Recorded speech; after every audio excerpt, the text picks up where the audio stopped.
Hello, my name is Adrian, and today I'm going to show you how to replace the chain on your bike. Some of the reasons you want to do this is you want to extend the life of your gears and your entire drivetrain, of course. Also, you want to be safe. Some things you need to replace your chain are a chain checker, a chain tensioner, missing link pliers, a chain tool, a new missing link and a new chain, and a rag chain lube and a brush. So first thing we need to do is get the chain down to the smallest gear on the freewheel and the largest gear on the chain wheel up front. Switch down to the smallest gear on the back. Now this way we can work on it. First thing I want to do is to check the chain to see if it is stretched. We're going to use an easy chain checker for this. Just put it into a roller, and if it drops through like so, that means the chain is stretched. But we'll check another spot just to make sure. And it is. I'm going to do a little bit more detailed check using a digital chain checker. Squeeze the arms together and then press 0 to calibrate. While you're still squeezing the arms together, then you can drop it into a roller like so and carefully let go. Now we can see that this chain is almost at 0.8, so it does need to be replaced. What I need to do first is find my missing link. Oh, here it is. And I'm going to use a chain tensioner to get some slack in the chain so it's easier to work with. So just pop that into a roller on either side, and then we have this slack, which makes it easier for me to use my missing link pliers. I'm going to use some missing link opener pliers here. Put your missing link pliers into the chain, hold each side of the chain, and then squeeze. Now the missing link is open, you can take it apart. And then take it out. Then release your chain tensioner slowly so you don't damage your drivetrain. And what I want to do here is make sure that the chain is above the chainstay because you don't want to damage it. So slowly pull from the back while holding up. And our old chain is off.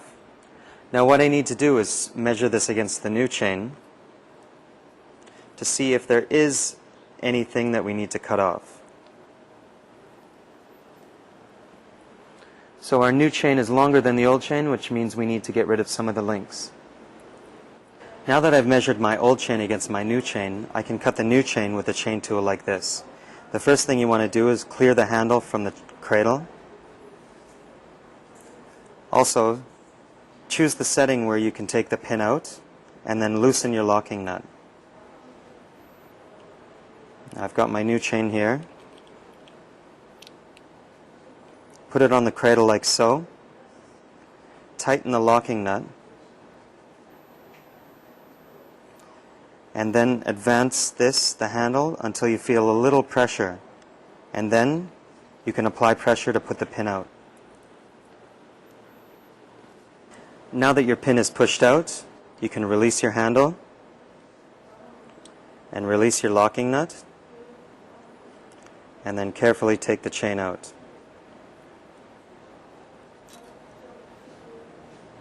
Now I want to break the chain apart. Just apply a little bit of pressure on opposite ways.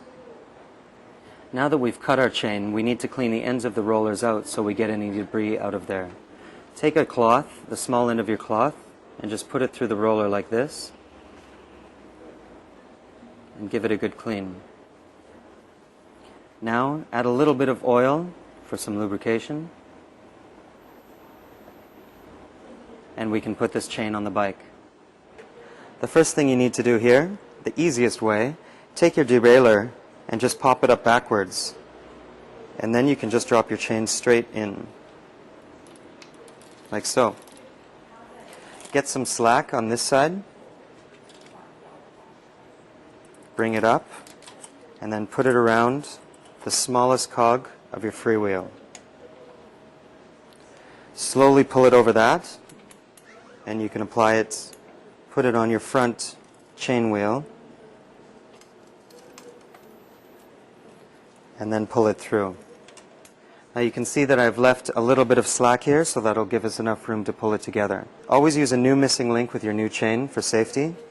Put the missing link into opposite sides of the chain, like so, and then apply pressure to each side.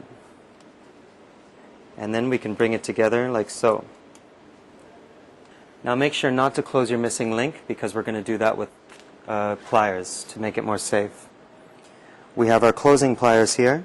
Put it into opposite sides of the missing link. Hold the missing link and squeeze. And you'll hear the click and you know it's closed. But give it a good shake just to make sure. Another way to close the missing link is to apply pedal power. What you want to do here is the missing link is closed but not locked. Hold the rear wheel and apply pressure to the pedal. And there we go. It's closed. Make sure for safety. Now that we've taken the bike from the stand, I'll show you another way to close the missing link using pedal power. Hold each side of the missing link, and then we're just going to give it a little force to close it. You can see that the missing link is closed, and check it for safety. And now you're ready to hit the road. I hope you enjoyed watching this, and I really hope you try it home. Thank you.